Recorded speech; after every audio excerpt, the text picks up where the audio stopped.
আমার আল্লাহ বলেন ইদ কুনতুম আদা, বান্দা যখন তোমরা একে অপরের শত্রু ছিলে। মক্কার জমিনে রাসূল করিম সাল্লাল্লাহু আলাইহি সাল্লাম পৃথিবীর জমিনে যখন তশরিফ আনলেন, দেখা গেল মানুষের মধ্যে মায়া, মমতা, ভালোবাসা, স্নেহ এগুলো কিছুই ছিল না। ইয কুনতুম আ'দা, বান্দা যখন তোমরা একে অপরের শত্রু ছিলে। এই আয়াতের তাফসীরে গেলে দেখবেন যে আরবের বড় বড় দুটো গোত্র, একটা গোত্রের নাম আওস, আরেকটা গোত্রের নাম খাজরাজ। এই দুই গোত্রের মানুষ তুচ্ছ ঘটনাকে কেন্দ্র করে এমন মারপিট ওরা করত, তাদের এই মারপিট গুলো প্রায় 120 বছর পর্যন্ত বলবৎ ছিল। আর 120 বছরের মধ্যে হাজার হাজার মানুষ কবরস্থানে চলে গিয়েছিল। নাউজুবিল্লাহ বলছেন কি মানি? মানুষের মধ্যে কোনো ভালোবাসা, স্নেহ, মায়া, মমতা, ভ্রাতৃত্ব বলতে কিছুই ছিল না। মানে আকৃতিতে মানুষ, স্বভাবগতভাবে মানুষ চতুষ্পদ জন্তুর চেয়ে আরো নিকৃষ্ট ছিল। আরো গভীরে গেলে আরবের ইতিহাস যদি সামনে আনা হয়, দেখবেন যে কোন মানুষের ঘরে যদি একটা কন্যা সন্তান জন্ম নিত, স্বয়ং নিজের জন্মদাতা বাবা এই মেয়েকে লালন পালন করার ভয়ে নিজের বাবা নিজের এই মেয়ে সন্তানকে জীবিত মাটির নিচে দফন করে দিত। নাউজুবিল্লাহ বলছেন। মক্কার হেরমে সৌদি সরকার ওই জায়গাটা ঘিরে রাখছে, অভিশপ্ত জায়গা। জেহালতের যুগে যেই যার কাছে কোনো কন্যা সন্তান হয়েছে, তার বাবাই নিজের কন্যা সন্তানকে জীবন্ত মাটির নিচে দফন করে দিত। কোন মেয়ের স্বামী মারা গেলে তার স্বামীর সঙ্গে তার স্ত্রীকেও জীবন্ত মাটির নিচে দফন করে দিত। এক কি পরিবেশ ছিল! কথা বুঝছেন?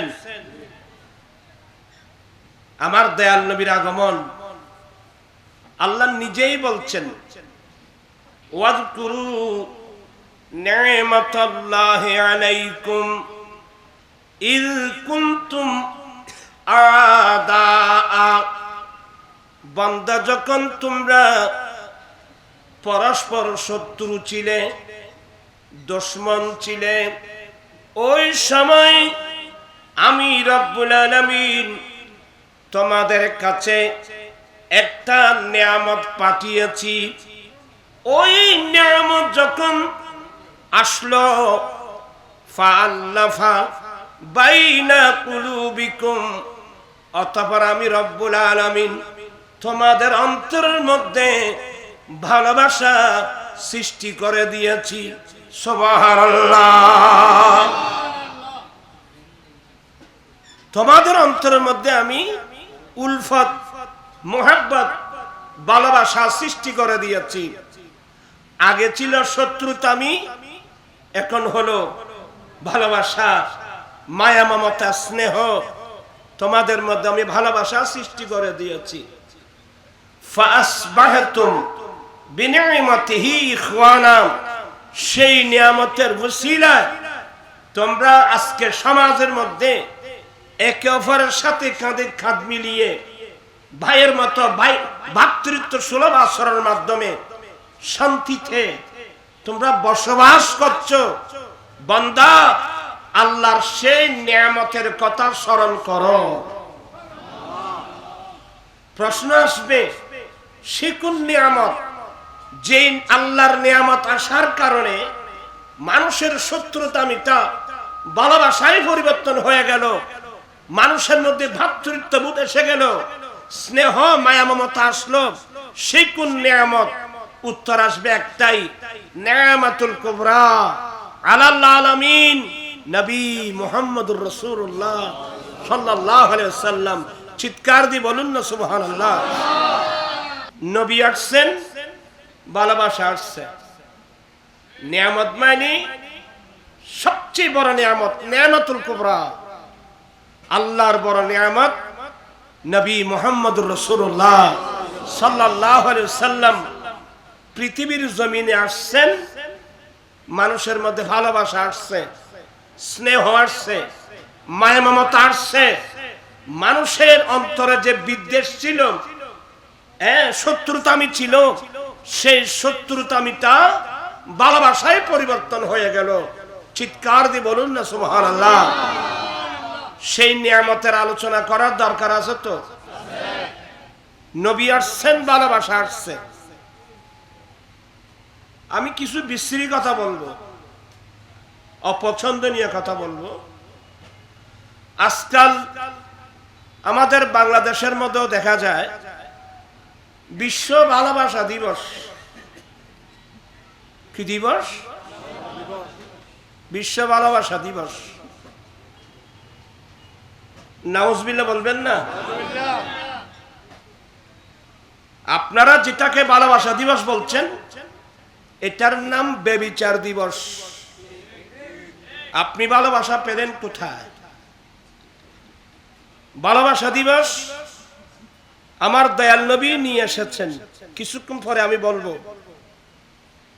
আমরা এমন এক যুগে আসলাম, সবাই শিক্ষিত মানুষ, অনেক সময় কথা বলতে নিজের কাছেও কি লাগে, লজ্জা লাগে।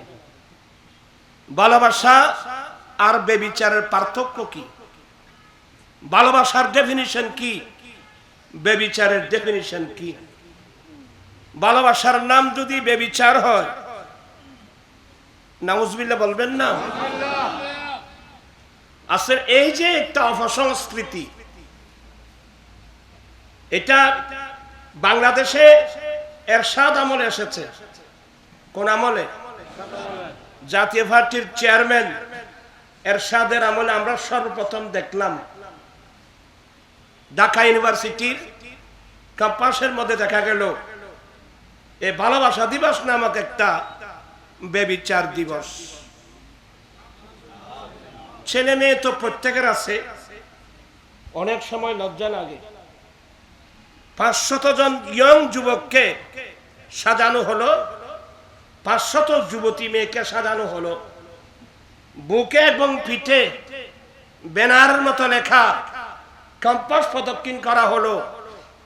1 নম্বর, ভালোবাসার জায়গা এখনো খালি আছে। নাউজুবিল্লাহ বলছেন? ভালোবাসার জায়গা এখনো খালি আছে। 2 নম্বর, আজকেই বুকিং দিন, ভালোবাসার বুক দিবেন না হদ্দবা। নাউজুবিল্লাহ বলছেন সবাই? অনেক লজ্জাকর বিষয়। আরব সরকারের কাছে কি দাবি দিল? আমরা একে অপরকে ভালোবাসতে চাই, আমরা সরকারের কাছে ভালোবাসার জন্য একটা উন্মুক্ত মাঠ চাই। আমার কাছে সব পেপার কাটিং আমার কাছে আছে। আমার ভাইরা, আমি জানতে চাচ্ছি, এই যে বিশ্ব ভালোবাসা দিবস নামক একটা বেবিচার দিবস, এটা কি আমাদের বাঙালি সংস্কৃতি? আপনারা আমাকে কিন্তু হেল্প করবেন। এটা কি আমাদের বাঙালি সংস্কৃতি? এটা কি আমাদের বাংলাদেশি সংস্কৃতি? এটা আমাদের বাংলাদেশি সংস্কৃতি নয়, এটা আমাদের বাঙালি সংস্কৃতি নয়। যদি বাঙালি বা বাংলাদেশি সংস্কৃতি হতো, তাহলে তো এই অনুষ্ঠানটা আমরা বাংলাদেশের জন্মলগ্ন থেকে তো আমরা দেখতাম। এটা আমাদের বাঙালি সংস্কৃতি নয়, এটা আমাদের বাংলাদেশি সংস্কৃতি নয়, এটা একটা কমপ্লিট আমেরিকা ইউরোপের অপসংস্কৃতি। আমি সরকারের কাছে অনেকবার দাবি দিয়েছি এই অনুষ্ঠান বাংলার জমিন থেকে চিরদিনে বন্ধ করে দেওয়া হোক।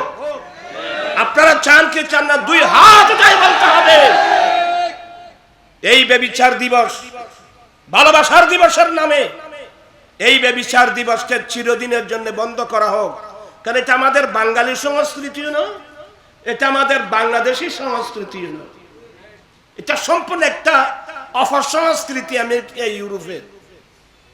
তবে আমাদের একটা দুর্ভাগ্য, আমরা এমন একটা জাতি, আমরা বাইরের অপসংস্কৃতিকে ভালোবাসতে গিয়ে নিজস্ব সংস্কৃতি আমরা হারিয়ে ফেলি। আমরা জানিও না আমাদের সংস্কৃতিটা কি। এবার আপনাদেরকে বুঝাবো ভালোবাসা দিবস কোথায় পেলেন আপনি? আর আমার রসুল আসছেন, ভালোবাসা আসছে, আমার নবী আসছেন, মায়া মমতা আসছে, আমার নবী আসছেন, ভাতৃত্ববোধ আসছে। এবার একটা আপনাদেরকে লম্বা হাদিস শোনাবো, আপনারা কি মনোযোগ সহকারে শুনবেন? ইমাম বুখারী একটা বাব বানছেন, বাবু ইখাইন নবী সাল্লাল্লাহু আলাইহি সাল্লাম বাইনাল আনসার ওয়াল মুহাজিরিন। এই আলোচনাটা বর্তমান সময়ের জন্য অত্যন্ত গুরুত্বপূর্ণ। কারণ আমাদের দেশে এমন অবস্থা দেখতেছি, এক হাত জাগার জন্য ভাই ভাইকে ছুরি মেরে মেরে ফেলতেছে। আপনি জজ কোর্ট, হাইকোর্ট, সুপ্রিম কোর্টে যান, ভাইয়ের বিরুদ্ধে ভাই মামলা। এক হাত জাগার জন্য, দুই হাত জাগার জন্য ভাই ভাইকে ছুরি মেরে ফেলে দিচ্ছে। আমি বিনয়ের সাথে বলবো, আমরা কোন নবীর উম্মত? নবী আমাদেরকে কি শিক্ষা দিলেন? আমরা কোন পথে যাচ্ছি? ভাই কিভাবে ভাইয়ের উপর আঘাত করতে পারে? শুধু ভাই না, আল্লাহর নবী বলেন, আল মুসলিমু মান সালিমাল মুসলিমুনা মিন লিসানিহি ওয়া ইয়াদিহি। আমার দয়াল নবী বলেন, সেই ব্যক্তি মুসলিম হওয়ার দাবি করতে পারে যার হাত এবং মুখের আঘাত থেকে আরেকজন মুসলমান নিরাপদ থাকবে। আপনার হাত এবং মুখ থেকে যদি আরেকজন মুসলমান নিরাপদ না থাকে, আপনি মুসলিম দাবি করার কোনো অধিকার আপনার কাছে নাই। নসিমে যা নিবি বতুহা গুজর কুম যে আহওয়ালম মুস্তাফারা খবর কোন সালাতুন আলাইকুম। যাই হোক, আপনাদেরকে আমি বিরক্ত করব না। আমি বুঝাতে চেয়েছিলাম, সরকার শুনবেন, আজকে ভাই ভাইয়ের মধ্যে যুদ্ধ, ভাই ভাইয়ের সাথে কথা বলা পর্যন্ত বন্ধ করে দেওয়া হয়েছে। কেউ 2 বছর, কেউ 5 বছর, কেউ 10 বছর পর্যন্ত ভাই ভাইয়ের সাথে কথা বলে না। ভাইয়ের ঘরের মধ্যে মেজমান চলছে, বাইরের মানুষ এসে মেজমান খাচ্ছে, নিজের ঘরের আপনজন যারা হকদার ভাই এবং বাতিজা বাতি, এরা কিন্তু দাওয়াত পাচ্ছে না। এই সিস্টেমগুলো বর্তমান হচ্ছে তো। আপনি কিভাবে সম্ভব এগুলো? আমার ভাইয়েরা, ওই বলছিলাম, বাবু ইখাইন নবী সাল্লাল্লাহু আলাইহি ওয়াসাল্লাম বাইনাল আনসার ওয়াল মুহাজিরিন। আপনারা সবাই আলেমদের জবানে শুনেছেন, মক্কা থেকে যারা হিজরত করে আমার নবীর নির্দেশে যখন মক্কাবাসী মুসলমানের উপর যখন নির্যাতনের স্টিম রোলার চালাচ্ছিল, আমার নবীর নির্দেশ, আল্লাহর নির্দেশে আমার নবীর নির্দেশ দিয়েছেন, তোমরা মক্কা থেকে হিজরত করে চলে যাও। প্রথম হিজরত মক্কা থেকে হাবশা, দ্বিতীয় হিজরত মক্কা থেকে হাবশা, তৃতীয় হিজরত মক্কা থেকে মদিনাতুল মুনাওয়ারা। আমার নবী নির্দেশ দিলেন, এ আমার মুমিন মুসলিম সাহাবায়ে কেরাম, নারী পুরুষ, যারা ঈমান এনেছো, জালিম এই মক্কার মানুষ মুসলমানের উপর নির্যাতনের স্টিমরোলার চালাচ্ছে। তোমরা ঈমান ইসলাম রক্ষার জন্য মক্কা ত্যাগ করে মদিনায় চলে যাও। এ করুণ ইতিহাস আমরা অনেকে জানি না। ইসলামের প্রাথমিক যুগে মুসলমানের উপর কি নির্যাতন হয়েছিল। আমার নবীর নির্দেশে সবাই চলে গেলেন মদিনাতুল মুনাওয়ারা। ওই সময় মদিনাতুল মুনাওয়ারা নাম ছিল না, নাম ছিল ইয়াসরিব। আমার নবীর দোয়া ইয়াসরিব হয়ে গেল মদিনাতুল মুনাওয়ারা। সোনার মদিনা আমার প্রাণের মদিনা, সবই বলিব কিন্তু তোমায়।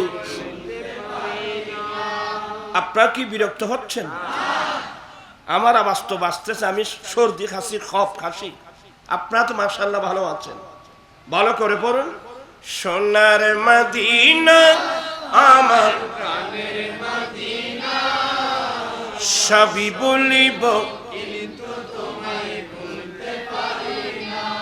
বলিনি বলবো না বলতে পারি না, বলিনি বলবো না বলতে পারি না, সবই বলিব কিন্তু তোমায় বলতে পারি না। ইয়াসরিব নামে তুমি ছিলে অলক্ষণের দেশ, বড়ই মারাত্মক যে ছিল তোমার পরিবেশ। ইয়াসরিব নামে তুমি ছিলে অলক্ষণের দেশ, বড় মারাত্মক যে ছিল তোমার পরিবেশ। নবীর দোয়া পেয়ে তুমি সোনার মদিনা, নবীর পেয়ে তুমি সোনার মদিনা, সকলিও কিন্তু তোমায় বলতে পারি না। সোনার মদিনা আমার প্রাণের মদিনা, সবই বলিব কিন্তু তোমায় বলতে পারি না। সেই সময় মদিনার নাম ছিল ইয়াসরিব, অস্বাস্থ্যকর জায়গা। আমার নবীর দোয়ায় সে জায়গা হয়ে গেল মদিনাতুল, শুধু মদিনাতুল মুনাওয়ারা না।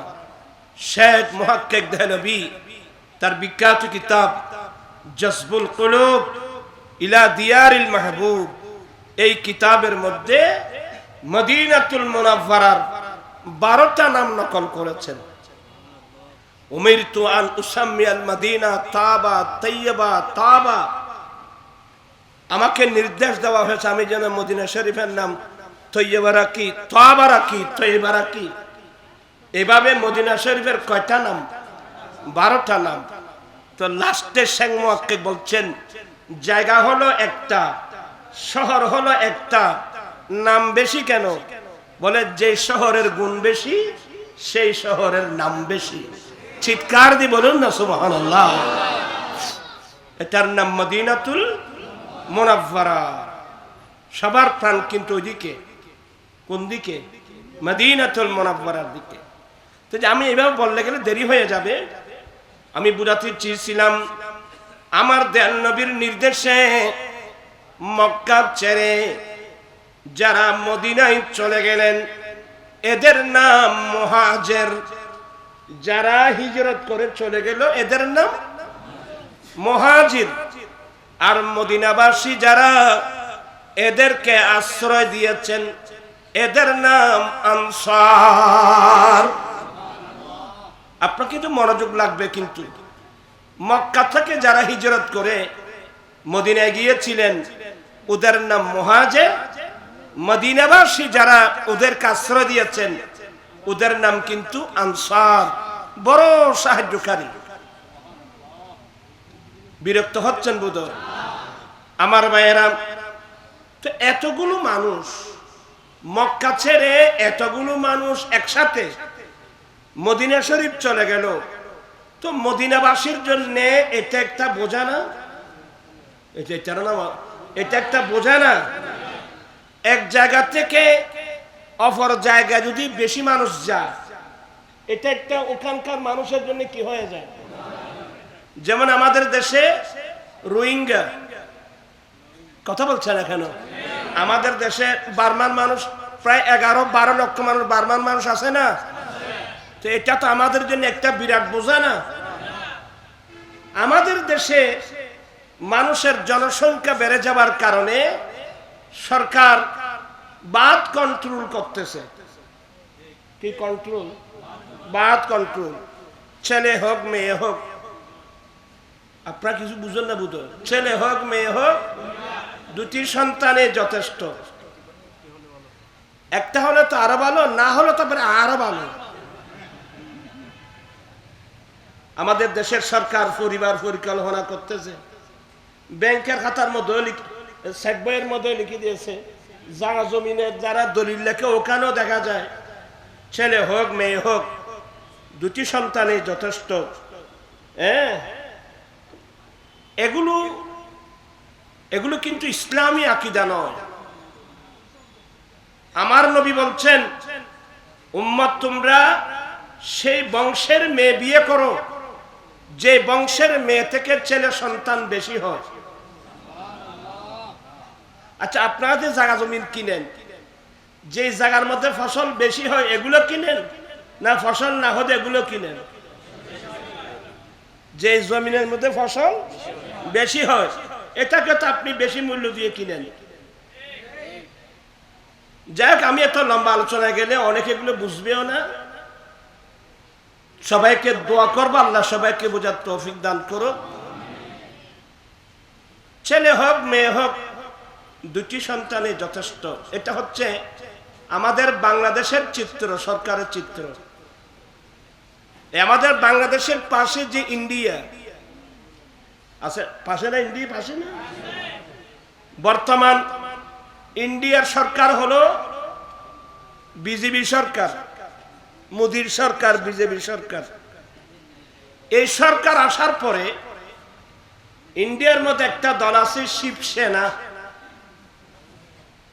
এই শিবসেনা এদের একটা কর্মসূচি, ইন্ডিয়ার মধ্যে শিবসেনার একটা কর্মসূচি যে ইন্ডিয়ার যে হিন্দু পরিবার স্বামী স্ত্রী দুজনে মিলে 10 জন ছেলে সন্তান জন্ম দিবে, শিবসেনা তাদেরকে ইন্ডিয়ান 21,000 রুপি পুরস্কার দিবে।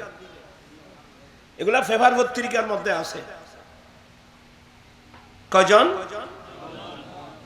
স্বামী স্ত্রী মিলে কজন? যে হিন্দু পরিবার স্বামী স্ত্রী মিলে 10 জন ছেলে সন্তান জন্ম দিবে, সে শিবসেনা তাদেরকে 21,000 রুপি পুরস্কার দিবে। উদ্দেশ্য কি? তাদের উদ্দেশ্য হলো এভাবে যদি প্রত্যেক হিন্দু পরিবার 10 জন ছেলে সন্তান জন্ম দিতে পারে, তাহলে এই ইন্ডিয়া জীবনে কোনোদিন আর মুসলমানের হাতে যাবে না।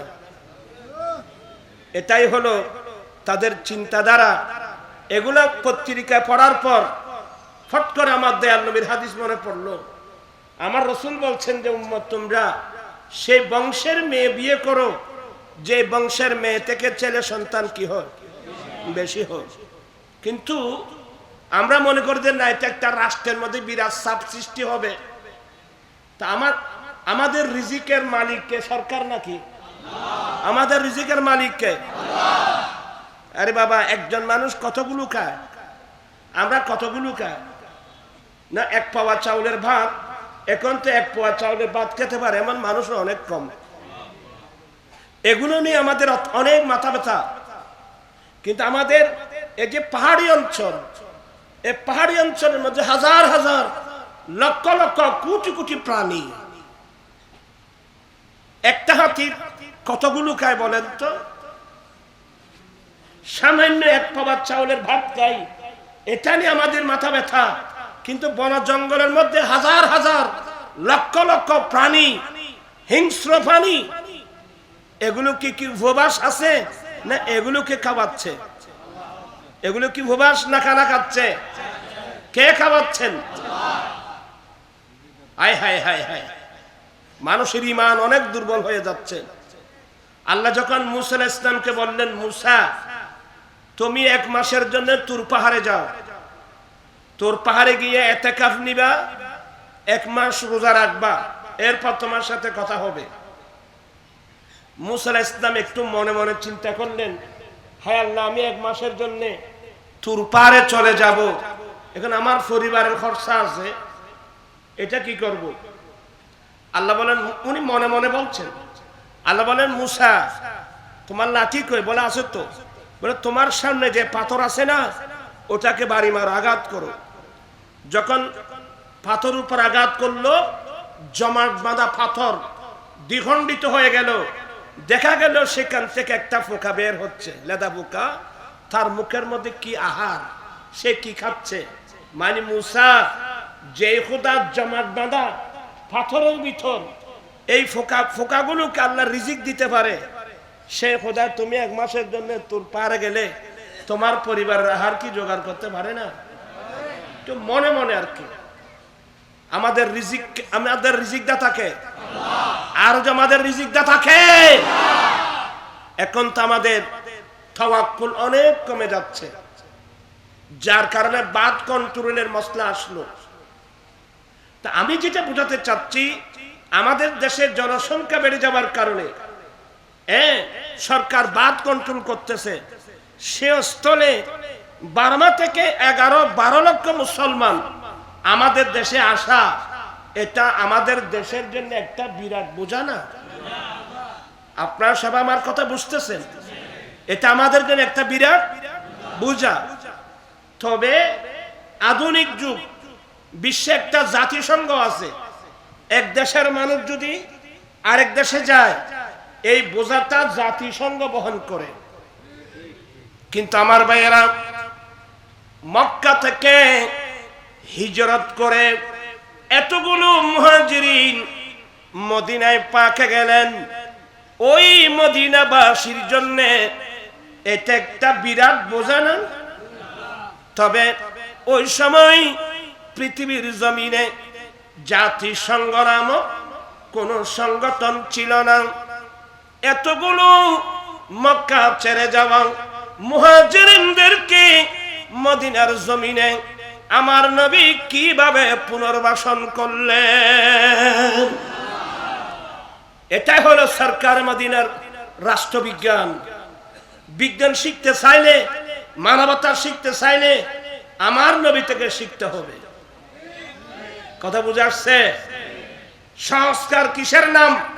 আমার নবী থেকে শিখতে হবে। আমার রাসূল একদিন কি করলেন জানেন? এই যে ভালোবাসা দিবসের কথা বললাম, আমার নবী একদিন মদিনার বসলেন, মক্কা ছেড়ে আসা মুহাজিরিন এক পাশে, আর মদিনার আনসার যারা এরা এক পাশে। আমার নবী মাঝখানে বসলেন।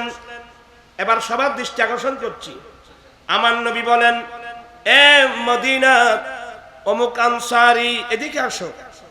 আজ থেকে আমি রাসূল এই মক্কা ছেড়ে আসা অমুক মুহাজিরকে তোমার ভাই বানিয়ে দিলাম। মদিনার আনসারি বলছেন, নবী গো, আমি ভাই হিসেবে গ্রহণ করলাম। আল্লাহু আকবার। আমার রাসূল বলছেন, এ মদিনার অমুক আনসারি, আমি আজ থেকে মক্কা ছেড়ে আসা অমুক মুহাজিরকে তোমার ভাই বানিয়ে দিলাম। ইয়া রাসূলুল্লাহ, আমি ভাই হিসেবে গ্রহণ করলাম। ভাই হিসেবে গ্রহণ করার অর্থ হলো আজ থেকে থাকা খাওয়া সব কিছু ভাইয়ের মাথার উপর চলে গেল। চিৎকার দিয়ে বলুন না সুবহানাল্লাহ। আমি বুঝাতে চাচ্ছি, বর্তমান যুগের যে ভাইয়েরা 1 হাত জায়গার জন্য, 1 গন্ডা জমিনের জন্য ভাইয়ের গায়ে হাত উঠাও, তোমরা কান পেতে শোনো। মুস্তাফা কি আদর্শ বিশ্ববাসীকে উপহার দিয়েছেন। মুসলমানের মধ্যে কি বিপ্লব এসেছে, কি পরিবর্তন এসেছিল, কান পেতে শুনুন। তো আজকে 2 জনের কথা বলবো। কয়জনের কথা? আপনারা তো একবার hayran হয়ে গেলেন।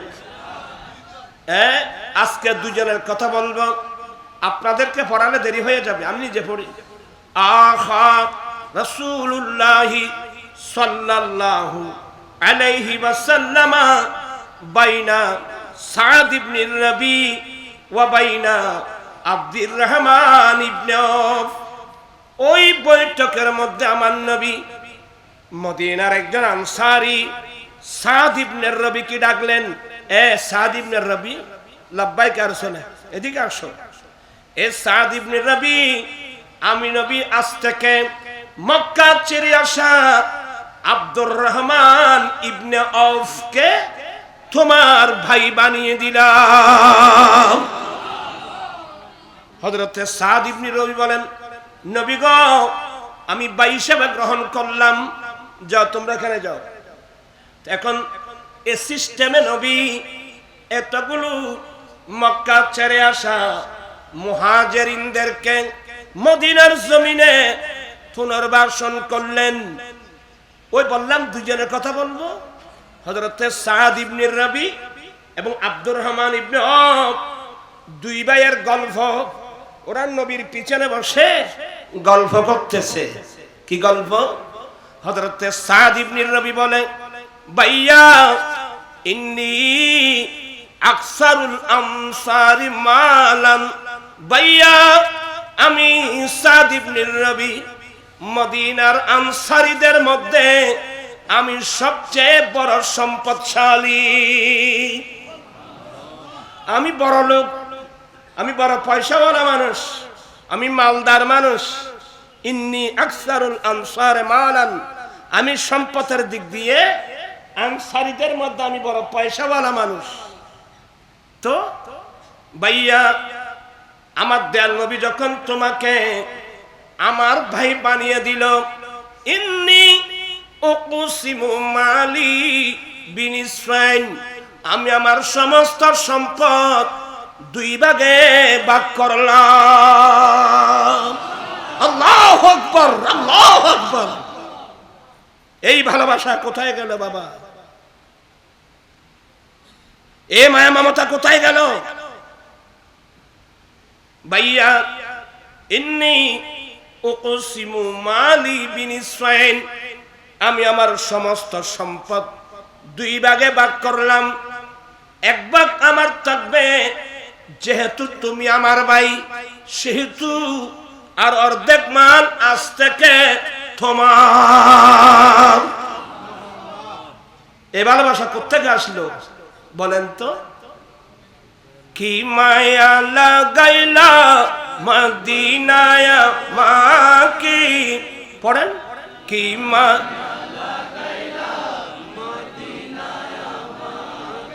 এটা হচ্ছে ভালোবাসা দিবস। এ ভালোবাসা কিসের নাম শুনেন? কি মায়া লাগাইলা মদিনায়। আপনারা আমাকে একটু হেল্প করুন। কি মায়া লাগাইলা মদিনায়, অন্তরে মোর আহাজারি, হৃদয়ে মোর আহাজারি, তুমি মদিনার সুখে। আর কি মায়া লাগাইলা মদিনায়। আপনারা কি বিরক্ত হচ্ছেন মনে হয়? না মনে মনে চিন্তা করতেছো, এখন আমি কি করি? কি করে এই হাদিস থেকে শিক্ষা নেন বাবা। বলে আমার অর্ধেক মাল আজকে আমি আমার সমস্ত মাল দুই ভাগে ভাগ করলাম। এই ভালোবাসা, এই ভ্রাতৃত্ব, এই উদার মন কিভাবে আসলো? আমার দয়াল নবী নিয়ে এসেছেন। সুবহানাল্লাহ। এই জন্য তো আমরা আয়োজন করে থাকি ঈদে মিলাদুন নবী সাল্লাল্লাহু আলাইহি ওয়াসাল্লাম। এবার শুনেন, হযরত সাদ ইবনে রবি বলেন, উনি যখন বললেন আমি আমার সমস্ত মাল দুই ভাগে ভাগ করলাম, এক ভাগ আমার, আজ থেকে এক ভাগ তোমার। কিন্তু হযরতে আব্দুর রহমান ইবনে আওফ, এরা তো আত্মমর্যাদা সম্পন্ন ব্যক্তিত্ব। এরা কিন্তু আত্মমর্যাদা সম্পন্ন ব্যক্তিত্ব। আমরা যেই যুগে আসলাম আমাদের মধ্যে আত্মমর্যাদা বলতে কিছুই নাই। হ্যাঁ, ইল্লা মাশাআল্লাহ, হয়তো লাখের মধ্যে, হাজারের মধ্যে, লাখের মধ্যে হয়তো কয়েকজন থাকতে পারে। তবে আমি আপনাদেরকে বিনয়ের সাথে বলবো, এবার কি বলছেন, আমি যেটা বোঝাতে চাচ্ছিলাম, আজকে যে বিয়ে শাদীকে সামনে রেখে বিআই সাহেব বড় যাত্রীগত, এটা কেন ধরলেন আপনি? ফার্নিচার কৈফত, এটা কেন ধরলেন আপনি? টাকা কেন দাবি করলেন? এই যে যৌতুক প্রথা, এটা ভিক্ষা প্রথা। কথা বলছেন না কেন? এটা ভিক্ষা। এই সমস্ত সংস্কার করার প্রয়োজন। এই গুনাহগার আজকে 16 বছর পেরিয়ে 17 বছরে পড়ল যৌতুকের বিরুদ্ধে আন্দোলন, মাদকের বিরুদ্ধে আন্দোলন। আলহামদুলিল্লাহ, সে আন্দোলনের ফসল আজকে হাজার হাজার ছেলে যৌতুক ছাড়া কি করতেছে? আপনারা কি সাক্ষী আছেন? তো আজকে আমি দেখতে চাই, হুজুর আমরা কয়দিন বাঁচবো? আমার বাবা কবরস্থানে, আমার দাদা দাদি কবরস্থানে, আমাকেও চলে যেতে হবে। আমি কয়দিন আছি দুনিয়ায়? এই যার সময়, যে সময়টা আমরা এখানে আছি, আমরা নবীর সুন্নাত মোতাবেক চলতে চাই কি চাই না? আমার জীবন আমার মরণ আমি সাজাবো মাদানী রং দিয়ে। মাদানী রঙের অর্থ হলো আমার দয়াল নবীর সুন্নাত দিয়ে। আমরা রাসূল পাকের সুন্নাত দিয়ে আমরা আমাদের জীবনকে সাজাতে চাই কি চাই না? যদি সাজিয়ে নিতে পারি, চলাফেরা, উঠা বসা, লেনদেন, আচার ব্যবহার, ব্যক্তিগত, পারিবারিক, সামাজিক, রাষ্ট্রীয়, সমাজনীতি, অর্থনীতি, রাষ্ট্রনীতি, রাজনীতি, শিক্ষানীতি, বাণিজ্য নীতি, পররাষ্ট্রনীতি, এক কথায় জন্মলগ্ন থেকে মৃত্যুকাল পর্যন্ত আমরা আমাদের জীবনটা যদি নবীর সুন্নাত দিয়ে সাজিয়ে নিতে পারি, কবরে, হাসরে, কিয়ামতের কঠিন দিনে আপনার পাশে আমার পাশে কেউ নাই, আমার দয়াল নবী তো থাকবে। কথা বলছেন না? আমার দয়াল নবী থাকবে কিনা? হযরত আব্দুর রহমান ইবনে আউফ বলেন, এখান থেকে ছিলাম, বলে আমি বড় পয়সাওয়ালা মানুষ, আমার অর্ধেক সম্পদ, আমি মালকে 2 ভাগ করলাম, 1 ভাগ আমার, আজ থেকে আরেক ভাগ মাল তোমার। কিন্তু উনি কি বলছেন? উনি হ্যাঁ না কিছু বলে নাই। এবার হযরত সাদ ইবনে রবি বলেন, ভাইয়া আল্লাহর নবীর নির্দেশে মক্কা থেকে মদিনায় এসেছেন, মন ছোট করবেন না। আমি পয়সাওয়ালা মানুষ, আমার ঘরে 2 জন সুন্দরী স্ত্রী আছে। ভাইয়া আমি তোমাকে ইজাজত দিলাম, আমি তোমাকে পারমিশন দিলাম, তুমি আমার ঘরে যাও, আমার 2 জন স্ত্রীকে দেখবা। ফাইয়ু আজাবহুমা, আমার 2 জন স্ত্রীর মধ্যে আমার কোন স্ত্রীটা তোমার পছন্দনীয়, ফাসাম্মিহালি, তুমি এসে তার নাম বলে দাও। ফাউতাল্লিকুহা, আমি সাথে সাথে সেই স্ত্রীকে আমি তালাক দেব। ফাইদান কাদাত ইদ্দাতুহা, তালাকের পরে ইদ্দত যখন শেষ হবে, তখন তুমি তাকে বিবাহ করে নাও। আল্লাহু আকবার।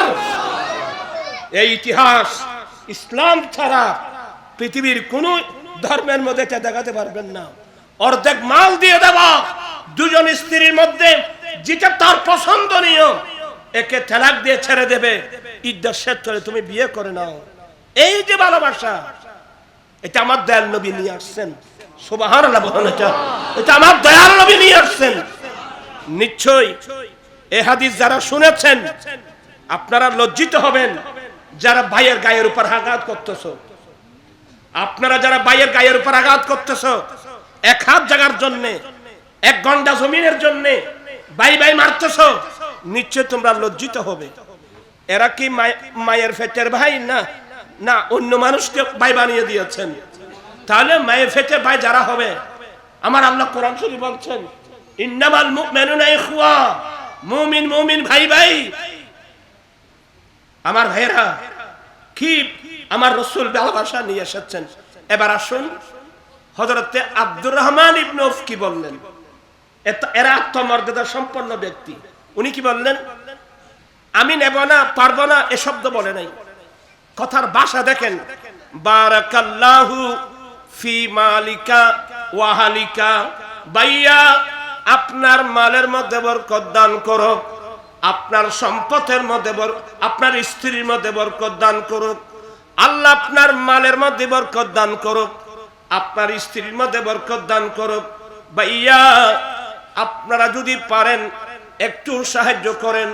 আমার বাড়ি মক্কাতুল মুকাররমায়, আমরা হিজরত করে মদিনায় এসেছি। মদিনার বাড়িঘর চিনি না, মদিনার বাজার কোথায় চিনি না। যদি পারেন আইনা সুকুকুম, আপনাদের বাজার কোথায় আমাকে একটু দেখায় দেন। ফাদাল্লুহু ইলা বনু কায়নুকা, কয়েকজন মিলে দেখাই দিল মদিনা শরীফের বাজার, বনু কায়নুকা বাজার দেখাই দিলেন। হযরতে আব্দুর রহমান ইবনে আউফ মক্কা থেকে আসার সময় পকেটের মধ্যে সামান্য দিনার দিরহাম ছিল। এগুলো নিয়ে মদিনার বাজারে গিয়ে দুটো জিনিস কিনলেন, একটা মিষ্টি জাতীয় আর একটা টক জাতীয়। দুটো জিনিস কিনে এনে মদিনা শরীফের গলি গলি হেঁটে হেঁটে ব্যবসা শুরু করলেন। আল্লাহু আকবার। কিন্তু অর্ধেক মাল দেওয়া যিনি দিতে বলছেন নিয়েছেন, এটার নাম আত্মমর্যাদা। অর্ধেক মাল দেওয়ার কথা বলছেন, উনি বলছেন ভাই আপনার মালের মধ্যে আল্লাহ বরকত দান করুক, আমার লাগবে না এই শব্দ বলে নয়, কারণ অন্তর ভেঙে যাবে। উনার একজন স্ত্রী তালাক দিয়ে বিয়ে করানোর কথা বলছেন, উনি নিয়েছেন। এগুলোর নাম, উনি সামান্য পয়সা ছিল, দিনার দিরহাম ছিল, মদিনার বাজার থেকে কিনে এনে মদিনার গলি গলি হেঁটে হেঁটে উনি ব্যবসা শুরু করলেন। কারণ আমার আল্লাহ কোরআনে বলছেন আহাল্লাল্লাহুল বাইয়া ওয়া হারামার রিবা, ব্যবসা হালাল, সুদ কিন্তু হারাম। ব্যবসা হালাল, সুদ কিন্তু হারাম। আর শুধু ব্যবসা নয়, আল্লাহর নবী বলেন আত-তাজিরুস সুদুকুল আমিন মান নবিয়িনা ওয়াস সিদ্দিকিনা ওয়াস শুহাদাই ওয়াস সালিহিন। উম্মত, যে উম্মত আমানতদারির সাথে ব্যবসা করবে, মাফজুফের মধ্যে বেশ কম করবে না, কোয়ালিটির মধ্যে বেশ কম করবে না, যারা আমানতদারির সাথে ব্যবসা করবে, কিয়ামতের কঠিন দিনে আম্বিয়া ইকরাম, সিদ্দিকিন, শুহাদা ইকরামের সঙ্গে তাদের হাসর হবে। আপনারা যারা ব্যবসায়ী, আপনাদেরকে মোবারকবাদ, আপনাদেরকে ধন্যবাদ। তবে ব্যবসাটা আমানতদারির সাথে হতে হবে, যেন মালের কোয়ালিটির মধ্যে পরিবর্তন করা না হয়, মাপজুহের মধ্যে বেশ কম করা না হয়। আমার নবীর সুন্নাত মোতাবেক ব্যবসা করবেন, বিরাট পুরস্কার আপনাদের জন্য। বলতে চাচ্ছিলাম হযরত আব্দুর রহমান ইবনে আউফ সুম্মা তাবাহু, তারপর দিন তাই, তারপর দিন তাই, আজকে সামান্য, কালকে সামান্য, পরশু সামান্য জমা করতে করতে একদিন যখন মোটা অঙ্কের হয়ে গেল, তিনি দেখে শুনে মদিনার এক আনসারী মেয়েকে বিবাহ করে আমার নবীর দরবারে গেলেন। সালাম কালাম হলো, আমার নবীর আব্দুর রহমান, এটা কি? ইয়া রাসূলুল্লাহ, আমি একজন আনসারী মেয়েকে বিবাহ করাচ্ছি। আচ্ছা, মাশাআল্লাহ, মোহর কত দিয়েছো? দেখেন আমার রাসূল প্রথম জিজ্ঞাসা করলেন, মোহর কত দিয়েছো? ইয়া রাসূলুল্লাহ, নাওয়াতা মিন যাহাবিন, 5 দিরহাম ওজনের স্বর্ণ, যার দাম 10 দিরহামের চেয়ে বেশি। আমার নবী বলেন ঠিক আছে। এবার নবী নির্দেশ দিলেন সুম্মা আউলিম ওয়ালাউ কানা বিশাতিন, উম্মত তুমি এখন একটা ছাগল জবাই করে হলেও মানুষকে ওলিমা খানা দাও। ওলিমা খানা আমার দয়াল নবীর সুন্নাত। এই হাদিস থেকে আমরা যে যৌতুক দাবি করি, পারবো? কথা বলছেন এখন, পারবো? আল্লাহর নবী বলেন মান ইসতাতা মিনকুম ফালিয়াতাযাওয়াজ, উম্মত যার বিবাহের সামর্থ্য হয়েছে, বিবাহের সামর্থ্য বলতে স্ত্রীর মোহর দেওয়া, স্ত্রীকে রাখার জন্য ঘর দেওয়া, স্ত্রীর পোশাক দেওয়া, স্ত্রীর খোরাকি দেওয়া, এই সামর্থ্য যার হয়েছে, উম্মত তুমি কাল বিলম্ব না করে তোমার উচিত হলো তোমার পছন্দনীয় মেয়েকে শাদী করে নেওয়া। মান ইসতাতা'a মিনকুম ফালিয়াতাযাওয়াজ, তোমাদের মধ্যে যার বিবাহের সামর্থ্য আছে তোমার উচিত বিবাহ করে নেওয়া। কেন ইয়া রাসূলুল্লাহ? আমার নবী বলেন ফাইন্নাহু আগাদ্দু লিল বাসার, এই বিবাহ তোমার চোখের দৃষ্টি নিচু করে দেবে। তুমি যখন তোমার পছন্দনীয় মেয়েকে শাদী করবা, তুমি আর বেগানা মেয়ের দিকে আর দেখতে পারবে না। এই বিবাহ তোমার চোখের দৃষ্টি নিচু করে দেবে, তোমার লজ্জাস্থান হেফাজত করবে। আল্লাহু আকবার। ওয়া মান লাম ইস্তাতি মিনকুম, যার বিবাহের সামর্থ্য নাই, স্ত্রীর মোহর দেওয়া, স্ত্রীকে রাখার জন্য ঘর দেওয়া, স্ত্রীর পোশাক দেওয়া, স্ত্রীর খোরাকি দেওয়া, কতটুকু? বিল মারুফ, একেবারে উন্নত মানের না, নিম্ন মানের না, মধ্যম পন্থায় স্ত্রীর মোহর দেওয়া, খোরাক দেওয়া, পোশাকি দেওয়া, এ সামর্থ্য যার নাই, উম্মত তুমি তোমার যৌবনতা কিভাবে কন্ট্রোল করবা? উম্মত সেই সময় তুমি আল্লাহর প্রেমে রোজা রাখবে। ওই সময় তুমি আল্লাহর প্রেমে রোজা রেখে দিবা। এ রোজায় তোমার নফসকে নিয়ন্ত্রণে নিয়ে আসবে, দুর্বল করে ফেলবে, তুমি অ্যাক্সিডেন্ট থেকে নিজেকে রক্ষা করতে পারবা। আল্লাহু আকবার, আল্লাহু আকবার। প্রাণ পিসাই ভাইরা, আমার দয়াল নবীর আদর্শ, আমার দয়াল নবীর সুন্নাত, এক একটা তরিকা, এগুলো যদি আমরা অনুসরণ করি, সমাজের মধ্যে কোনো বিশৃঙ্খলা থাকবে?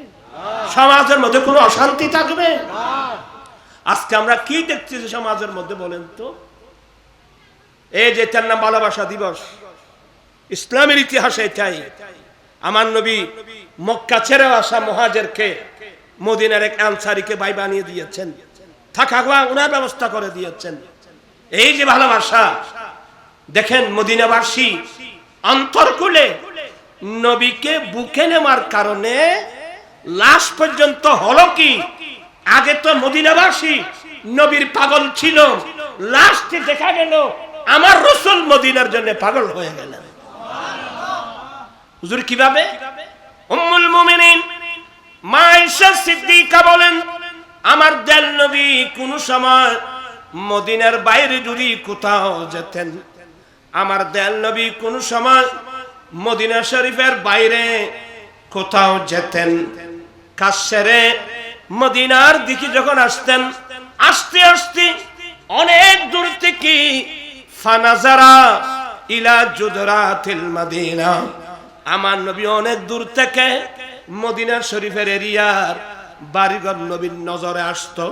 তখন আমার নবী মদিনার মায়ায় নিজের উটনিকে দ্রুত বেগে চালাতে। আল্লাহুম্মা সাল্লি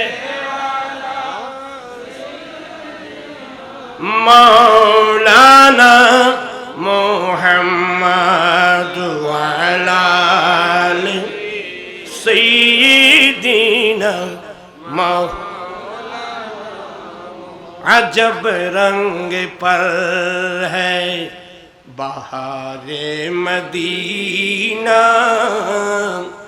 अजब रंग पर है बहारे मदीना, के सब जन्नती है निसारे मदीना, अजब रंग पर है बहारी मदीना, के सब जन्नती है निसारे मदीना, अजब रंग पर है बहारे मदीना, मेरी खाकिया रब न बर्बाद जाए, पस से मल्ग कर दे गुबारे मदीना अजब रंग पर है बहारे। আমার ভাইরা মদিনার জন্য আমরা নই, আর সাজন পর্যন্ত জান্নাত পর্যন্ত মদিনার পাগল। কারণ আমার নবী মদিনাকে বুকে নিয়ে আছেন। মদিনাকে বুকে নেওয়া মানে মক্কাবাসী আমাদের উপর নির্যাতন করেছে, আর মদিনাবাসী আমাদেরকে স্থান দিয়েছে। আমার নয় এবার আমি তোদেরকে বুকে নিয়ে কিয়ামত পর্যন্ত থাকবো। আমার রাসূল মদিনাবাসী কত বড় ভাগ্যবান মানুষ। আগে তো মদিনাবাসী আমার নবীকে ভালোবাসতো, এখন দেখা যায় আমার নবী নিজে মদিনাকে ভালোবাসতেছে। এই জন্য আমরাও মদিনাকে ভালোবাসি। কথা বলছেন এখন আপনারা? আমরা মদিনাকে ভালোবাসতে চাই কি চাই না? আজও কেন বিলম্ব মন দয়াল নবীর জিয়ারত, আজও কেন বিলম্ব মন, আজও কেন বিলম্ব মন দয়াল নবীর জিয়ারত, আর গেলে বুঝবি মদিনাটা আসলে জান্নাত। চিৎকার দিয়ে বলুন না সুবহানাল্লাহ। আমার রাসূল কি বলছেন জানেন? আমাদের দেশে কিছু হুজুর আছে, এরা বলে হুজুর হজ করে আমরা যখন মদিনায় যাব কি নবীর জিয়ারতের নিতে যাব না মসজিদে নববী শরীফের নামাজ পড়ার নিতে যাব। তা আমাদের দেশে ইসলামের নামে একটা দল আছে, আমরা যাদেরকে ওয়াহাবি বলি। ওদের আকীদা হলো সাবধান, নবীর জিয়ারতের নিতে যেও না। কেউ যদি নবীর জিয়ারতের নিতে মদিনা সফর করে, এটা নাকি গুনার সফর। কেমন কেমন মুসলমান আছে আমাদের দেশে, ইসলামী দল আর কি, বড় বড় ইসলামী দল।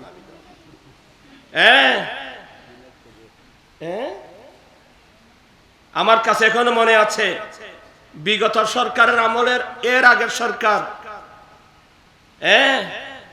ওই সময় ছিল ৭ দলীয় ঐক্য জোটের সরকার।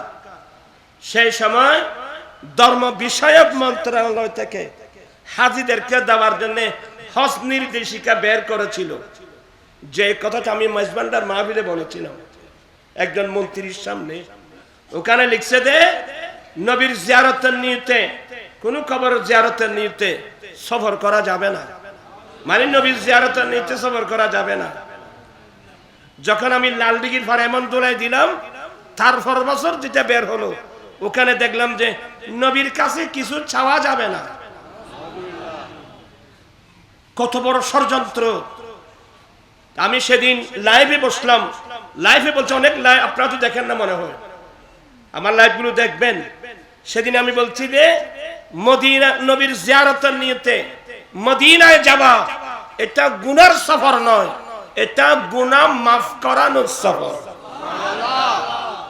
ওয়ালাউ আন্নাহুম ইযলামু আনফুসাহুম জাউকা ফাস্তাগফিরুল্লাহ ওয়াস্তাগফারা লাহুমুর রাসূলু লাওয়াজাদুল্লাহ তাওয়াবার রহিমা।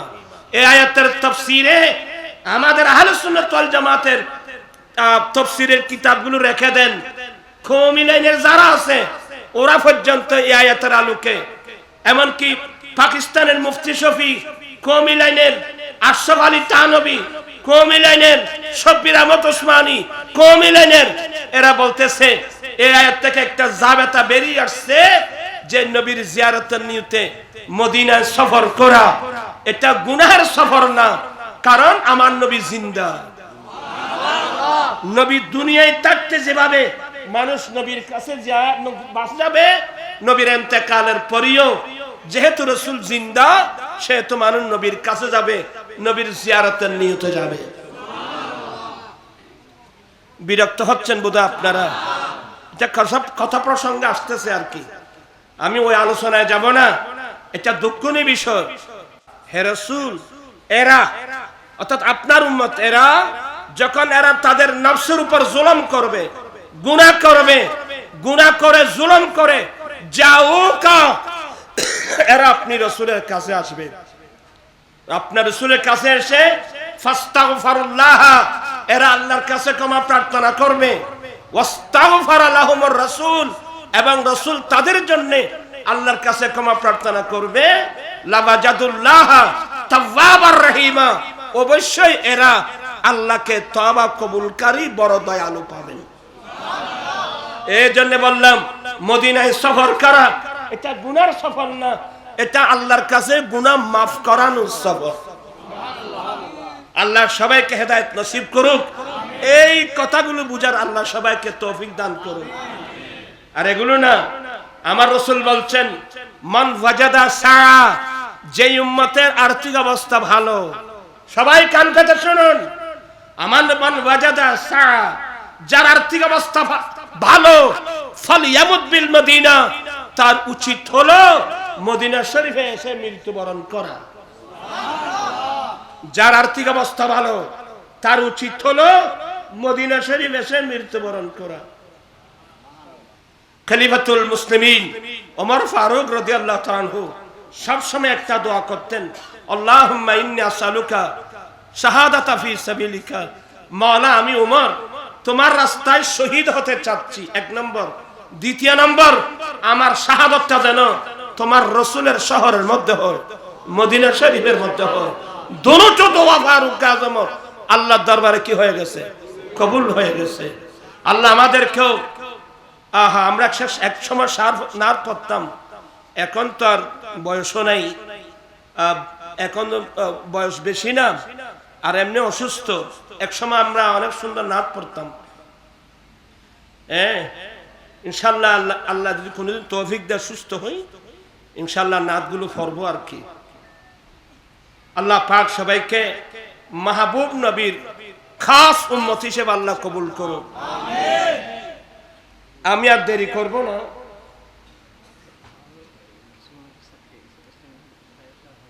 এই না আর নকই আর কইতে কইতে আর মন নহর পাই হতে বহুত হয়ে গেল। বড় মানুষ, বড় মানুষের কথা কই না বাজে না ভাই। মানুষ সরকার পরিবর্তন হয়, মানুষ রাষ্ট্রীয় ক্ষমতা গ্রহণ করে নিরাশ্রয় মানুষকে আশ্রয় দেওয়ার জন্য, যাদের কোনো চাকরি না তাদেরকে চাকরি দেওয়ার জন্য। এরা আসছে মানুষকে চাকরি থেকে ইয়ে করে দেওয়ার, চাকরিকে হেলার জন্য। এরা তো মানুষের উপকারের জন্য আসে নাই। এরা মানুষের উপকারে, এরা মানুষের পেটের মধ্যে লাথি মারার জন্য আসছে। এটার জন্য আমি অনেকবার এটা তার তীব্র প্রতিবাদ জানাচ্ছি এবং বিনয়ের সাথে বলছি, যে সমস্ত মানুষের প্রায় ইসলামী ব্যাংক, কত সুন্দর নাম ইসলামী ব্যাংক, ইসলামী ব্যাংক থেকে প্রায় 5,500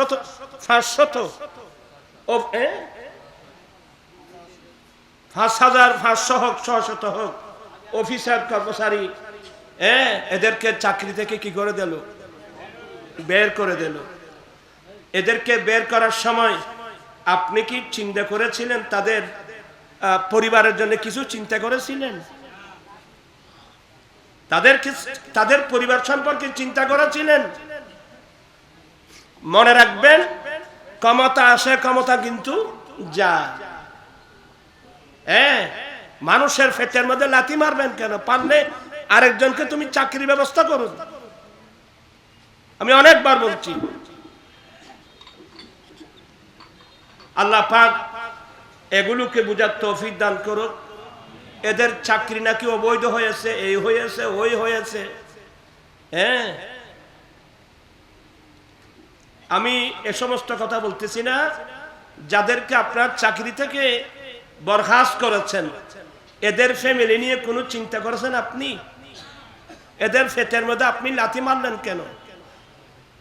এই অভিশাপ আপনার ছেলে মেয়েদেরকেও ছাড়বে না, মনে রাখবেন। কোন পরিবার যদি কষ্ট পায়, এদের নিঃশ্বাস আপনার বংশের মধ্যে আঘাত করবে। আমি বিনয়ের সাথে বলবো, এদেরকে তাদের চাকরির মধ্যে পুনর্বহাল করা হোক, এটা আমার দাবি। আর যদি নাই করেন, আপনার ফল আপনাকে বুক করতে হবে, মনে রাখিয়েন। আলাইসাল্লাহু বিআহকামিল হাকিমিন। আল্লাহ বিচারকদের বিচারক নয় কি? সাবধান,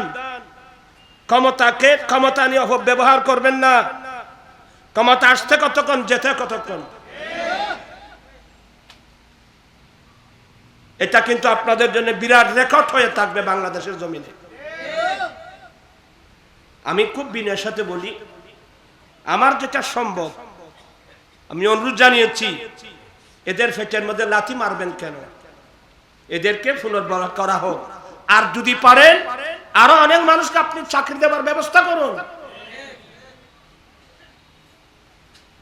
যাই হোক, আমি আর এদিকে বলতেছি না। মানুষ মোল্লার কথা শুনবে, তারপরে আমার কথা আমি বলে যাই। আমি জনগণ পক্ষে দাঁড়াই। এই যে ছেলেরা কোথার জন্য আন্দোলন করেছিল, আমি সর্বপ্রথম এটাকে বলছিলাম যে তৎকালীন প্রধানমন্ত্রীকে বলছিলাম যে ছেলেদের যৌক্তিক দাবিগুলো মেনে নেওয়া হোক। আমি তো বলছিলাম এই ছেলেদের যৌক্তিক দাবিগুলো মেনে নেওয়া হোক। এখন কি দেখতেছি দেশের মধ্যে, বলেন?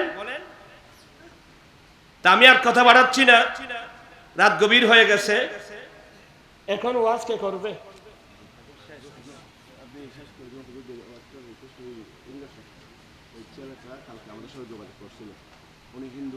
সুদী সমাজে পরিণত হয়েছে।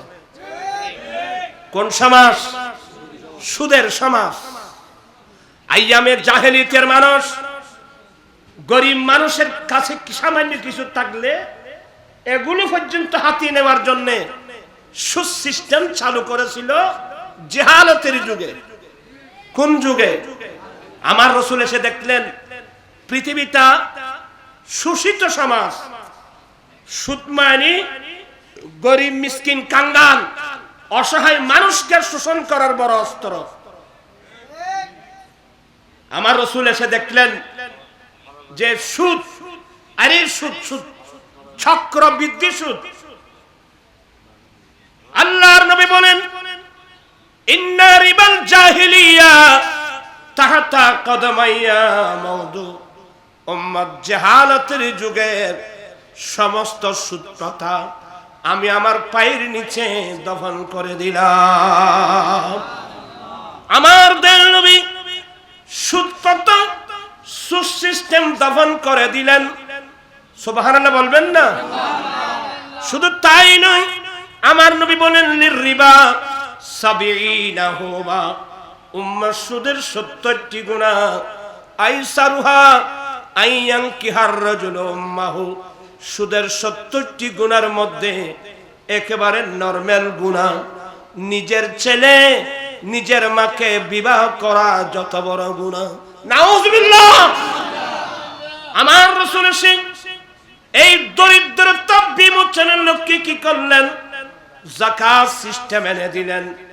যাকাত ফরজ পুঁজিপতির উপর, যাদের সামর্থ্য আছে তাদের উপর মালের যাকাত আল্লাহ ফরজ করে দিলেন। তুখাযু মিন আগনিয়াইহিম, বড় লোক যারা তাদের থেকে নেওয়া হবে। ফাতুরাদ্দু আলা ফুকরাইহিম, গরিব মিসকিন কাঙ্গাল মানুষের মধ্যে বন্টন করা হবে। আমার রাসূল এসে কত সুন্দর সমাজ ব্যবস্থা দিলেন। যাকাত ভিত্তিক সুদ মুক্ত সমাজ ব্যবস্থা। যাকাত ভিত্তিক। আবার তোরা কথা হয় না, ওয়াজ ভিত্তিক না, তোরা কথা হবে না। যাকাত ভিত্তিক সুদ মুক্ত সমাজ ব্যবস্থা, এটা হচ্ছে আমার রাসূলের সংস্কার। আপনারা কি করলেন? এই দেশের আমাদের ছেলেরা রাজনীতির নাম দিয়ে ইহুদি নাসারাকে খুশি করার জন্য তাদের সাথে কাঁধে কাঁধ মিলিয়ে কি করলো?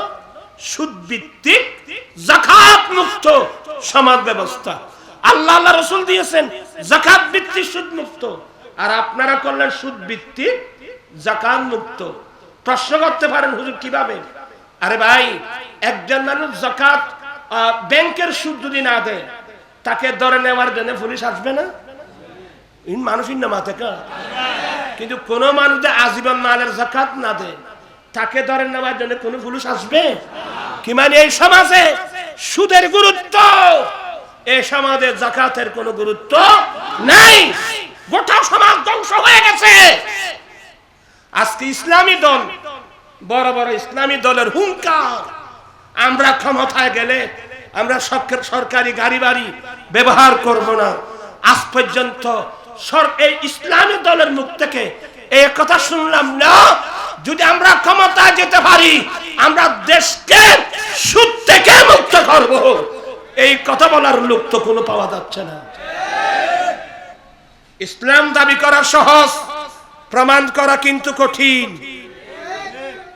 কই এত বড় বড় ইসলামী দল মাঠে ময়দানে হুঙ্কার দিচ্ছেন, আমরা ক্ষমতায় গেলে আমরা সরকারি গাড়ি বাড়ি ব্যবহার করব না। ওয়েলকাম, ভালো কথা, কিন্তু এগুলো তো না। গোটা দেশটা সুদের মধ্যে ডুবে গেছে। কই আপনার মুখে বলা উচিত ছিল আমরা ক্ষমতায় গেলে সুদ থেকে আমরা রাষ্ট্রকে মুক্ত করব। এটা দরকার আছে কিনা? পাশাপাশি আমি একজন গুনাহগার মানুষ।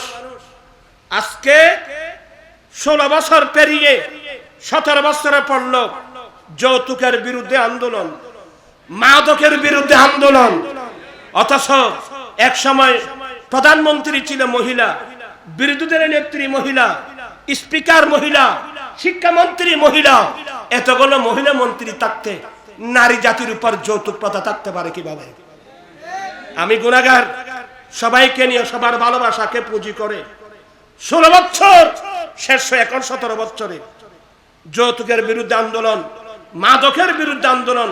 কত মন্ত্রীকে লালদিঘির পারে জমিয়তুল উলামা মাঠে প্রধান অতিথি করে নিয়ে এসেছি, সুন্দর সুন্দর বক্তব্য রাখলো, কিন্তু সংসদে গিয়ে একটিবারও তো আমাদের আন্দোলনের কথা বলে নাই। কথা বুঝছেন? আমি আন্দোলন করে যাচ্ছি, এটা আমার কাজ নয়, এটা মন্ত্রী মিনিস্টারদের কাজ। রাষ্ট্রীয় ক্ষমতা যারা ব্যবহার করছেন এটা আপনাদের কাজ। যৌতুক মুক্ত করা, মাদক মুক্ত করা। আজকে গোটা দেশ মাদকের সৈলাব কেন হলো আপনারা বলেন? এদেশের পুলিশ আছেন, বিজেপি আছেন, আর্মি আছেন, নেভি আছেন, এতগুলো প্রশাসনিক ব্যবস্থা থাকতে এতগুলো মাদক দ্রব্য রাষ্ট্রের মধ্যে ঢুকে কিভাবে? আজকে ছোট ছোট ছেলেরা পর্যন্ত মাদক সেবন করতেছে।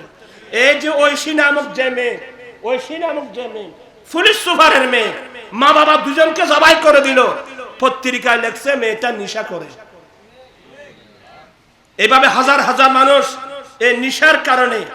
এই যে ফটিয়া, আপনাদের পাশে ফটিয়ার সাবেক মেয়র, জাতীয় পার্টি করত মাস্টার শামসুল হক, ওনার মারা যাওয়ার পরে ওনার ছেলে মাকে বলছে বাবা মারা গিয়েছে, বাবার নমিনি আমাকে দাও।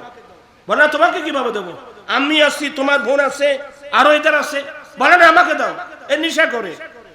একবার দুইবার তিনবার বলার পর যখন দিচ্ছে না, কোমর থেকে পিস্তল বের করে মায়ের মাথায় গুলি করে মেরে ফেলছে। এবার বলুন সমাজ কোথায় যাচ্ছে আমার ভাইয়েরা? যারা প্রশাসনের দায়িত্বে আছেন, আল্লাহর ওয়াস্তে আপনারা কিন্তু সবাই কিন্তু আল্লাহর কাছে জবাবদিহি করতে হবে। আপনি আপনার দায়িত্ব পালন করছেন কিনা, না জনগণকে ধোঁকা দিচ্ছেন? কিয়ামতের মাঠে আপনাকে জবাবদিহি করতে হবে। এখন ছোট ছোট ছেলেরা পর্যন্ত এখন মাদক সেবন করতেছে, ইয়াবা। এখন এই দেশে কিভাবে আমার রাসূল এসে করলেন কি? আজকে নবীর সেই সুন্দর ইসলামের বাগানকে আমরা কোথায় নিয়ে গেলাম? আপনাকে আমার যৌতুক বিরোধী আন্দোলনকে সমর্থন করেন, মাদক বিরোধী আন্দোলনকে সমর্থন করেন।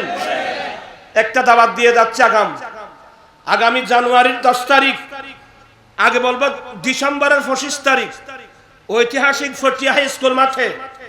কয় তারিখ? ডিসেম্বরে, আগামী ডিসেম্বরের 25 তারিখ ঐতিহাসিক ফটিয়া হাই স্কুল মাঠে আমার আঞ্জুমান রাসবিয়ার উদ্যোগে যৌতুক মাদক বিরোধী মহাসমাবেশ এবং তাফসীর কোরআন মাহফিল। এবং জানুয়ারির 10 তারিখ চট্টগ্রাম লালদিঘির মাঠে যাওয়ার দরকার আছে। কারা কারা যাবেন দেখি একটু হাত। মাশাআল্লাহ, সবাই তো যাবেন, মানবতা থাকলে যাবেন। আল্লাহ কবুল করো, মনে কষ্ট নিবেন না। আমি দুবাই, আবুধাবি, মস্কট, কাতার, সৌদিয়া আমি বিভিন্ন আরব কান্ট্রির ঘুরে ঘুরে তথ্য নিয়েছি। প্রত্যেক আরব সরকার রাষ্ট্রীয়ভাবে ম্যারেজ ফান্ড করেছে, যাতে আরবি ছেলে তার স্ত্রীর মোহরানা নগদ পেমেন্ট করে বিয়ে করতে পারে। এক একজনকে 1 লক্ষ থেকে 2 লক্ষ দিরহাম রিয়াল সরকার অনুদান দিয়ে থাকে। ঠিক তেমনি ভাবে আমি আমার বাংলাদেশ সরকারের কাছে 13টা দাবি দিয়েছি। তার মধ্যে একটা দাবি, আমাদের দেশেও রাষ্ট্রীয়ভাবে স্থায়ীভাবে ম্যারেজ ফান্ড গঠন করা হোক। সেই ম্যারেজ ফান্ড থেকে ওই গরিব ছেলেকে 5 বছর মেয়াদের জন্য বিনা সুদে 2 লক্ষ টাকার একটা ঋণ দেওয়ার ব্যবস্থা করা হোক। ইনশাআল্লাহ আজকে হোক কালকে হোক, একদিন বাংলাদেশের পার্লামেন্টে এই প্রস্তাব পাশ করতে হবে ইনশাআল্লাহ। যদি পাশ হয়, একজন গরিব ছেলে বিয়ের পূর্বে সরকারি ম্যারেজ ফান্ড থেকে 5 বছর মেয়াদের জন্য সুদ ছাড়া 2 লাখ টাকা ঋণ পায়, সে নির্বিঘ্নে বিয়ে করতে পারবে। দেখবেন 1 বছরের মধ্যে গোটা দেশ যৌতুক থেকে কি হয়ে যাবে, মুক্ত হয়ে যাবে। অনেকক্ষণ কষ্ট দিলাম আপনাদেরকে। আমার বাসার ত্রুটি, অসুস্থ, সব মিলিয়ে আপনারা হয়তো মনে কোনো কষ্ট নিয়েছেন। আপনারা কষ্ট নেবেন না, কথাগুলো বুঝার, মনের কথাগুলো বুঝার চেষ্টা করবেন, সমাজ পরিবর্তন করার আন্দোলনে থাকবেন। দায়মান আবাদা আলা হাবিবিকা খায়রুল খালকি কুল্লিহিম। রব্বুল আলামিন নতুন সাক্তায় ফাক্কাফুল ব্যবসায়ীদের উদ্যোগে আয়োজিত আজকের এই নূরানি মাহফিল কবুল করে নাও। মাওলাই করিম শুরু থেকে পর্যন্ত কোরআন পাকের তিলাওয়াত, হামদ, নাত, কোরআন সুন্নাহর আলোচনা, তাবাররুকাতের ব্যবস্থা আল্লাহ সবগুলো কবুল করে এই মাহফিলের সওয়াব সোনার মদিনায় মাহবুব নবীর চরণে পৌঁছিয়ে দাও। আহলে বাইত রাসূল, সাহাবায়ে কিরাম, তাবিঈন, তবে তাবেঈন, আইম্মায়ে মুজতাহিদিন, মুহাদ্দিসিন, মুফাসসিরিন, সমগ্র আউলিয়ায়ে কিরামদের দরবারে দরবারে পৌঁছিয়ে দাও। সকলের মাকামাত কিয়ামত পর্যন্ত বুলন্দ করো। মাওলা রব্বুল আলামিন, আমরা যাদের মুহাব্বতের আব্বা আম্মা, দাদা দাদি, নানা নানি, ভাই বোন, আত্মীয় স্বজন চিরদিনের জন্য বিদায় হয়ে কবরস্থানে চলে গেছে, আল্লাহ প্রত্যেকের কবরে কবরে পৌঁছিয়ে দাও। সকলের জুলমাতুল কবর, সিদ্ধাতুল কবর, হারারতে কবরকে মাফ করে সকলের কবরকে বেহেশতের বাগান বানিয়ে দাও। মাওলা, আমরা অনেক গুনাহ করেছি, কবিরা সগীরা, জেনে না জেনে, ইচ্ছায় অনিচ্ছায় অনেক গুনাহ করেছি রে আল্লাহ। গুনার সমুদ্রে ডুবে আছি। মাবুদ রে, তোমার নাম গফুর, তোমার নাম গফফার। দয়া করে আমাদের অতীত জীবনের গুনাহগুলো মাফ করে দাও। আব্বা জানের গুনাহ মাফ করে দাও, আম্মা জানের গুনাহ মাফ করে দাও। আল্লাহুম্মা রাব্বিরহামহুমা কামা রাব্বায়ানি সগীরা। দাদা জানের গুনাহ মাফ করে দাও, দাদিজির গুনাহ মাফ করে দাও, নানা জানের গুনাহ মাফ করে দাও, নানিজির গুনাহ মাফ করে দাও, শাশুড় শাশুড়ির গুনাহ মাফ করো, স্ত্রী পুত্রের গুনাহ মাফ করো, ওস্তাদ পীর মাশায়েখ কিরামের গুনাহ মাফ করো, মুহিব্বিন মুরিদানদের গুনাহ মাফ করো। আল্লাহ, ফিলিস্তিন, লুবনান, সিরিয়া সহ সারা বিশ্বের মুমিন মুসলিম ভাই বোনের গুনাহ মাফ করে দাও। আল্লাহ, তুমি ফিলিস্তিন আজাদ করে দাও। জালেম ইসরায়েলকে আল্লাহ তুমি নিস্তানাবুদ করে দাও। আল্লাহ, সারা বিশ্বের মুমিন মুসলমানের জান, মাল, ইজ্জত, আবরুকে আল্লাহ তুমি হেফাজত করো। মাওলা, এখানে অনেক ব্যবসায়ীরা হাত উঠেছেন, আল্লাহ ব্যবসা বাণিজ্যের মধ্যে বরকত দান করো। আয় আল্লাহ, অনেক চাকরিজীবী, আল্লাহ তাদের চাকরির মধ্যে বরকত দান করো। মাওলা, অনেক চাকরিবিদ ভাইয়েরা চাকরি হারা হয়ে গেছে রে আল্লাহ, তোমার দরবারে ভিক্ষার হাত উঠালাম। আল্লাহ, রিজিক তোমার কুদরতের হাতে রে আল্লাহ, তাদের আয় আল্লাহ চাকরির ব্যবস্থা করে দাও। আল্লাহ, যারা রোগে আক্রান্ত সেবা দাও, করজদার থাকলে মুক্ত করে দাও। বেকার থাকলে কাজের সন্ধান দাও, লাউলাদি থাকলে নেককার আওলাদ দান করো। আল্লাহ বেকার থাকলে সন্ধান দাও, প্রবাসী থাকলে প্রবাস জীবন কামিয়াব করো, বিদেশ যেতে ইচ্ছুক থাকলে যাবার ব্যবস্থা করে দাও। আল্লাহ কার কি সমস্যার সমাধান করো।